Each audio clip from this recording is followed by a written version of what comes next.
What's happening? So, I'm starting a new series. I've been wanting to do YouTube more, and I just don't know how to get back into it. You know, it's hard to start anything.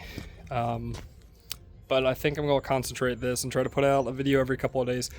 And I'm calling it cool shit from before I was born. It's all going to be gasoline related, motor related.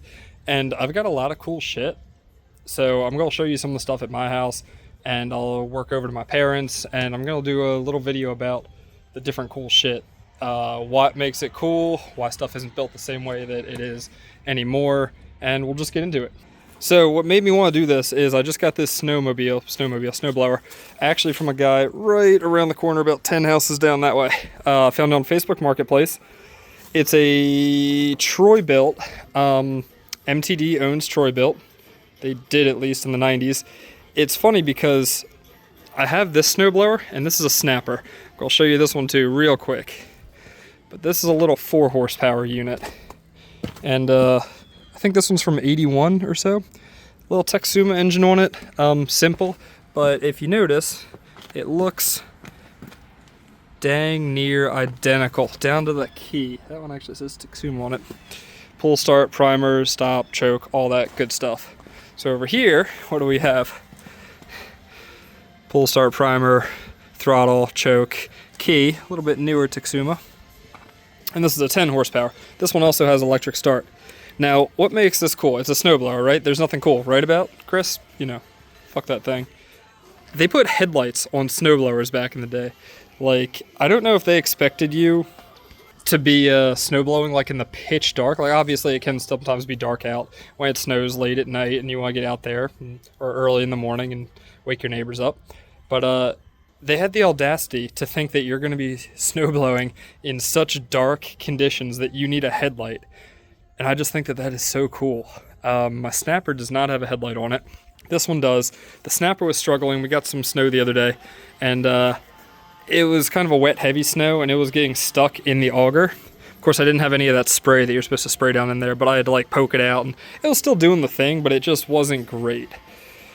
So I'm going to make a more in-depth video on this. I bought this about 40 minutes ago. I took the plate off here, cleaned the carburetor. It was actually pretty clean.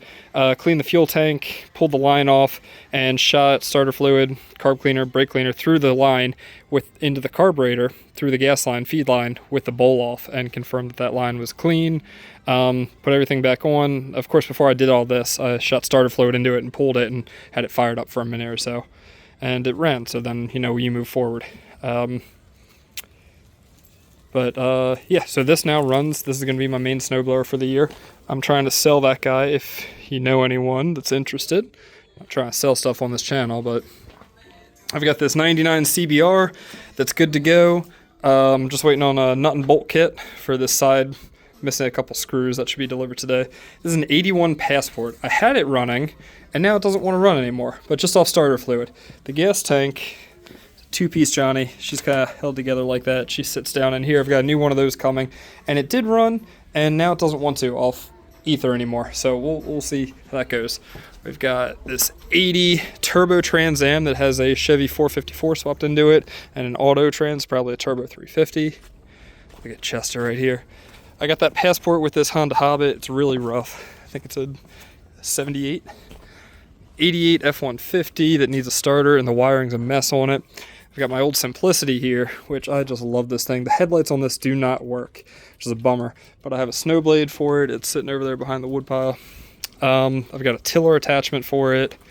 I added the headlights aftermarket.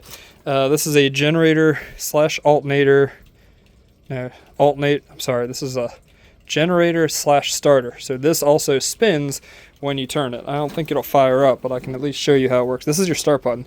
You used to have a key, which was right here. This is a 68, by the way, I want to say. This is your on-off switch. It's off. That's on. This is your gear shift. This is your clutch disengage. So that works some levers that goes back in here. I don't know if you can see. It's just belt actuated. And it takes pressure off of it. You just push this guy, and she'll turn over, and if there was gas in it, it'll fire up. You've got your choke right here, that's your throttle, I'm sorry, and that's your choke down here. And then for some reason, they thought that you were worried about amps back in the day, so you've got an amp meter. But little 3-speed, put some tires on it, some ag tires. I like ag tires, I think they're cool. Do a video on this. We're getting so off topic, I'm sorry. My ADHD has me jumping all over the place. That's about it for here at the, no wait, I'm sorry, I forgot. I got 2 more things. Of course, we've got my RX-7. I believe I have a video on that. This thing is still kicking, it's good to go. Daily. And I just picked up this 64 C10.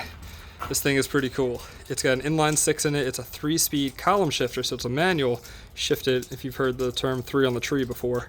That's a 64. I didn't get a title with it, but runs and drives. Fuel pump on that, and I had to put a carburetor on it, and then it was just good to go. Just they don't build old shit or new shit like old shit anymore, which is aggravating. I sound like I'm a 60-year-old man, and I'm 33. So snowblower, Trans Am.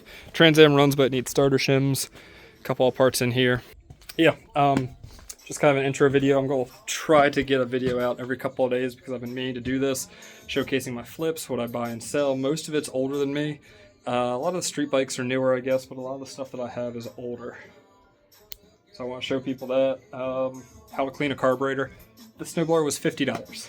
I don't know how much it's worth, maybe 100, 150. It's simple stuff. It took me 30 minutes to clean the carb, and anyone can do it. All I needed was an 8 mil, a 13 mil, and a Phillips head screwdriver, and then a bottle of carb cleaner. Simple. And a bottle of, carb clean, brake clean. Very easy. But tune in, subscribe, all that good stuff, and we'll see what we got going on. Thanks for watching.